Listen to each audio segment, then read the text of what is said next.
Lots of little birds ripping through this little gap here.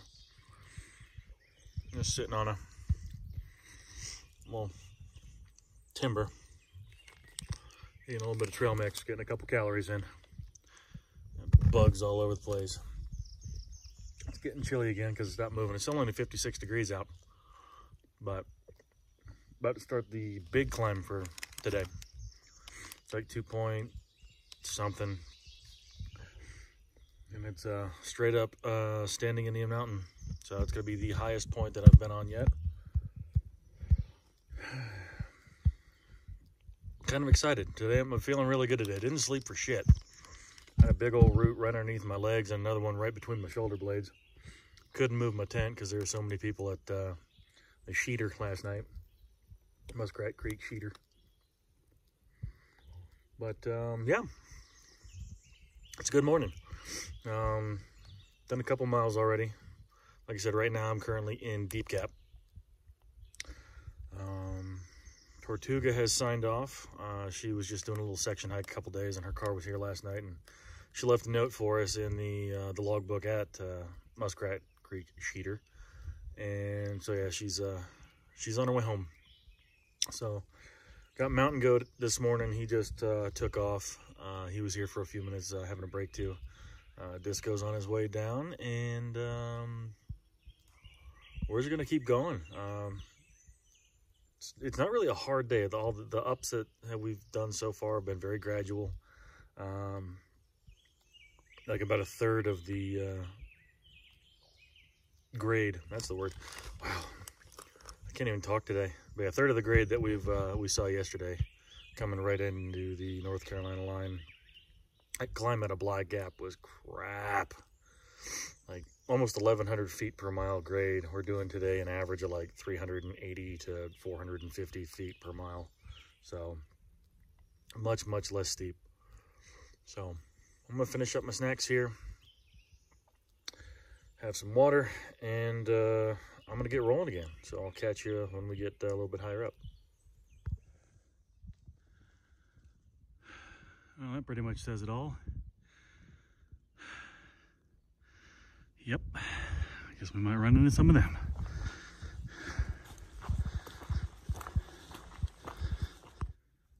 What an absolutely gorgeous little section of woods. Climbing up what I'm assuming is the backside of Standing Indian. I think I'm a little bit past halfway up here. But see, Georgia Trail Boss, this is how you do an incline. It's straight this way. I don't need switchbacks on here because the grade is a third of what you guys do up down there. Sure, I'll climb 2.5 miles as long as it's like this. This is golden. Golden! Just what an absolutely gorgeous day. I think it might be about 60 degrees finally. There's a breeze rolling through here. Look down there. Green. Beautiful. I'm gonna keep going because I just heard from a couple other day hikers that it's kind of worth it making up here. So we'll keep moving. All right. Okie dokie. We're almost done climbing at the top of Standing Indian Mountain. Busted out on this really cool ridge. I'm pretty sure that lake in the distance down there is Hiawassee. I think we came from over there this morning, right about there. I could be wrong, but we got a couple good views coming up, I think. There's a 0.1 side trail to get to the very peak of Standing Indian Mountain. And I think I'm gonna take that because I want to see the top of this sumbitch I just climbed. I think it's gonna be worth it for a place to eat lunch too. Here we go, we're almost there. All right, everybody. This is the tippy top of Standing Indian Mountain. 0.1 side trail, obviously. I still have my pack on me. I wasn't taking it off. But look at that. We came from down there. And now we're going to continue on.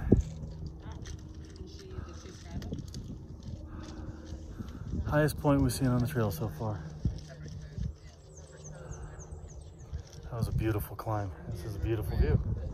Not too much the other way, obviously. It's just some live trees. But this way, that's not bad. That's not bad. We're gonna sit here for another minute or two, catch our breath. Gonna eat farther down, but we'll see on down there. Standing Indian Mountain, everybody. That bad boy was worth it. Over 5,500 feet in the air. We're up over 1 mile in altitude. Highest point I've seen yet. Beautiful day. It's good to be out here. It's damn good to be out here. So we got 6.2 down to Carter Gap Shelter for where we're staying tonight. And it's just an easy slope on down, so we're gonna take our time and we'll be there sometime this afternoon. I'll catch up with y'all if I see any cool stuff.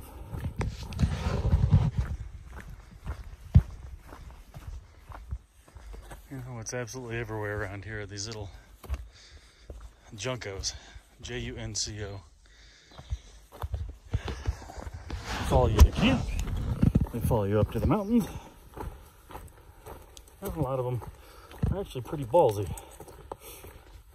Had one come up onto a table I was eating at the other day and snatch a peanut. I didn't think a bird that small would take a whole peanut, but he did. But just seems like everything's so relaxed up here. So chill, you know, in tune with itself.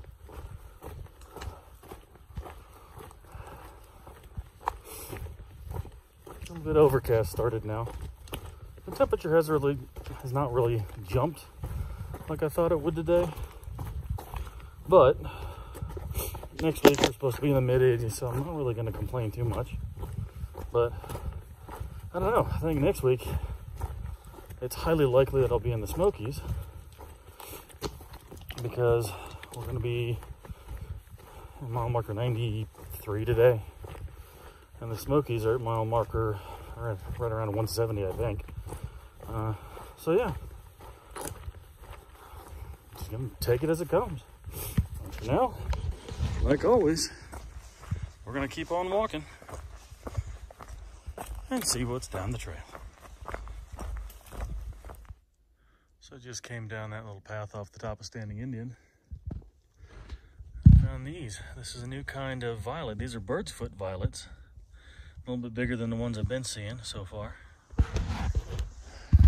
They just seem to be clumped up under these mountain laurels. Haven't seen them yet, but I'm assuming we're gonna start seeing them more often. I'm going to see if I can find this raven. I just heard a big old raven up here. 2 of them, I think. Oh, that's a fuzzy feather. Squirrel. So I'm gonna keep gingerly walking down this very rocky, ankle snappy wannabe kind of thing,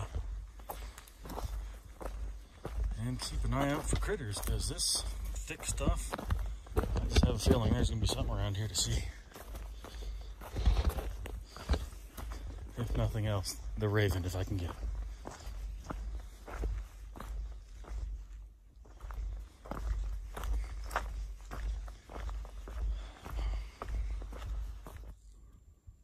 Bird making a lot of noise over there.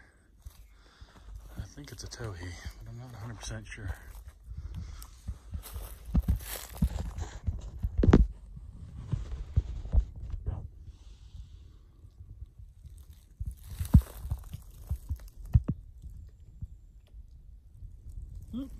It was. Yep. Anyway, I'm gonna keep walking. I know you've seen a bunch of these. but you haven't seen those yet. That, I believe, is a bellwort. I'll have to look it up again. It's the first ones of those I've seen too. So apparently once you break it over, you know, a mile in altitude, there's different flora. Everything changes. It's just so exciting to think, you know, the kind of crap you're going to come across next. Never know. But it's a nice little ridge walk. Oh, there's some more of them. What do you know? Nice little patch of bellwort. And yeah, I know I have a random fascination with a lot of the stuff out here, but what I really love to learn about is all the potential uses that this stuff has. I mean, you already know that I love doing foraging and, you know, finding food and stuff. More of them, just more and more and more. And yeah, just learning the kind of stuff that you can use. Things, you know, potentially become self-sufficient. The night we stayed up at Blue Mountain Shelter, a couple nights back, there was actually a couple of thru hikers, husband and wife, that were just doing trail magic. She had hurt her knee, and he had actually got a stick straight through his hand, and he had to rest for a couple days. So they're just doing trail magic up there in the shelter, and we actually found some chicken of the woods, a very, very, very tasty mushroom, and we chucked it into some ramen and had a delicious foraged meal out here on the Appalachian Trail. So I'm gonna keep looking for new stuff. You know, I didn't think it was time of the year already for chicken of the woods, but apparently it was, because they were there clear as day. And so we'll see what keeps on coming down the pike. Well, back in Georgia,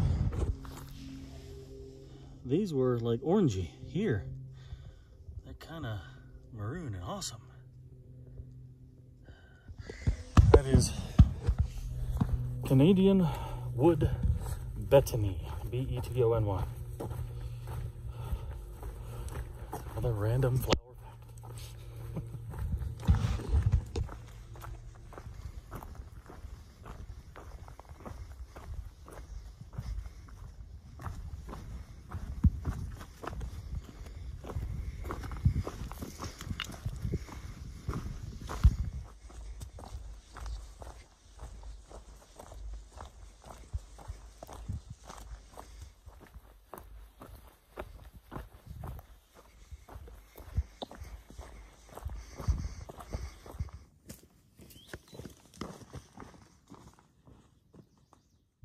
I swear, there have got to be some of the damn rudest bobcats that hike the Appalachian Trail. That's like the fourth dump I've seen just right in the middle. So don't they have anywhere else to take a crap? I mean, look, there's woods, trees, everything all around us. No, they're gonna shit in the trail. Cats. Why are they always assholes? I hear water down there running, and it sounds like a trout stream. I hope we get to see it. Man, I miss fishing already. Not necessarily a trout stream. It's big enough to hold a couple, but just a water source. Man, I should have filled up here. Oh well, already got water, so let's do this and do this. And try not to die. And up and over. And here we go. Back on the trail. Well, I'm going down the trail and I finally found the one subspecies I've been looking for. That's a painted trillium, everybody. These are the first ones I've seen, and I'm damn near 100 miles down the trail. Man, they're pretty. But we gotta keep going that way.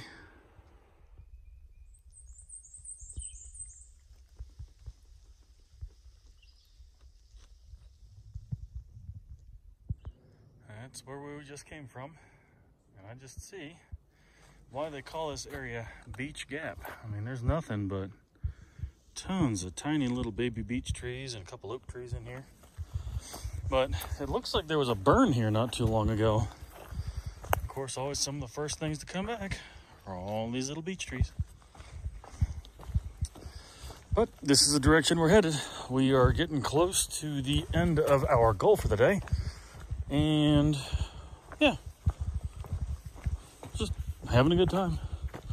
See all the scorch marks and all these trees. A whole bunch of stuff's dead in here. I know they did the ATC, or not the ATC, but some organization did a couple prescribed burns earlier in the year, back in March. But this looks too grown up to be from those burns. This might be one from previously, or it might have been just a little wildfire, but it's still interesting. Seeing the forest renew itself like it always does. So I gotta say, today's just been a beautiful day of walking. You know, nothing too steep. All really gradual. The uphill's good, downhill's good. A couple spots with a bunch of rocks, those couple scrambles, which I don't like, and you know, roots in the, you know, this kind of stuff here. Roots, I'm not the biggest fan of, especially if I'm talking with y'all, because shit like that happens. And I don't want to break my ankle out here, but yeah, it's pretty. It's kind of overcast now, like really overcast now. There's a breeze rolling through, makes it feel like it might start raining any second, but I don't think it's going to. But if it does, it does. So we're just gonna keep walking, looking around, enjoying, seeing everything that there is to see. Oh man.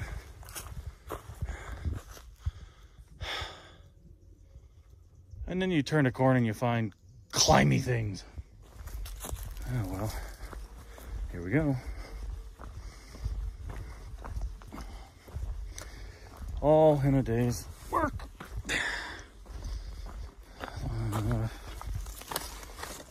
Ouch, damn, that's sharp. Up and over. That one's done. Low bridge. Around the side. Here we go. Okay. So yeah, lots of stuff's falling over here, just in this section. I mean, some of it looks like it's been cut, but a lot of it just looks like it fell. That's all uprooted. Might have been part of the storms that we had earlier in the year.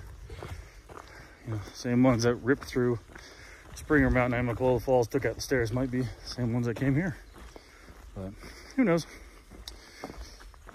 We're gonna keep walking, and I'll get back with you. There are so many rhododendron in this area.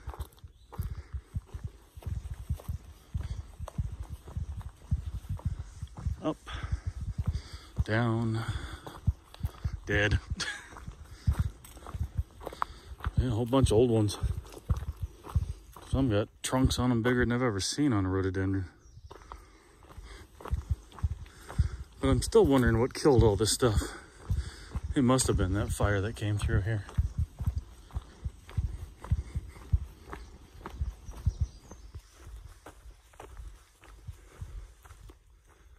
Huh. Nice little camp spot. Although, nope, don't know why it would. Like 0.2 away from a shelter. It's a really pretty day. Loving every second of this.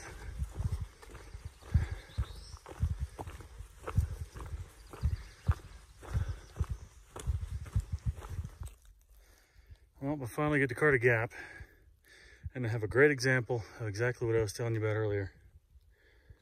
Always learn what's around you, because if this stuff was a little bit fresher, I'd probably be adding it to dinner. That's chicken of the woods.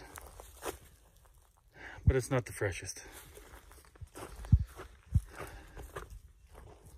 Damn. I'll have to keep looking and find some of the next place I stop. That's good to see. All right, afternoon update. It's a little after 4 o'clock. Been here for probably about a half an hour, but made it to Carter Gap Shelter. And yeah, this place is pretty interesting. There's some interesting graffiti on the wall over there. We'll check that out later. But probably gonna be staying in the shelter because I don't feel like setting up a tent, and neither do a few other people. So we're just gonna chill for a few hours, enjoy the weather, and yeah, if there's anything else cool that happens, I'll let y'all know. Ramen. Fire. Happy. All right, and here we have home for the evening, all set up. The old faithful Z-Pax duplex, right next to some nice hills, everything else. I think from that direction, we might get a pretty decent sunrise through the trees, so I didn't quite orient my tent properly, but you know what? I don't care. Disco's set up right here next to me. He's really, seriously. So we're just gonna go hang out for a little while up here around the fire and just chill out. I'll check in with you after that. We got a great fire going tonight. No complaints. It was a great day, everybody. Made it to mile marker 93.5. Like I said, we're staying tonight at Carter Gap Shelter. We started at mile marker 81 at Muskrat Creek Sheeter. And man, it was just such a gorgeous day. You know, highest point we've hit on the trail so far. You know, well up over 5,500 feet. And I sat and I took a nap up on top of that mountain. It was just so nice. Made it down into camp, had a little campfire, sat around, caught up. Tomorrow's going to be another great special day. Of course, you know, 6.5 miles in, something special is going to happen. But I will definitely catch up with y'all in the morning. I'm going to go to sleep. I'm going to sleep like a baby. I'm going to enjoy the hell out of this spot that I have set up. And if I wake up early enough, I'm going to try and set up a bit of a time lapse for the sunrise between the trees, because I have a feeling it's going to be okay. So have a great evening, and I'll catch up with y'all in the morning.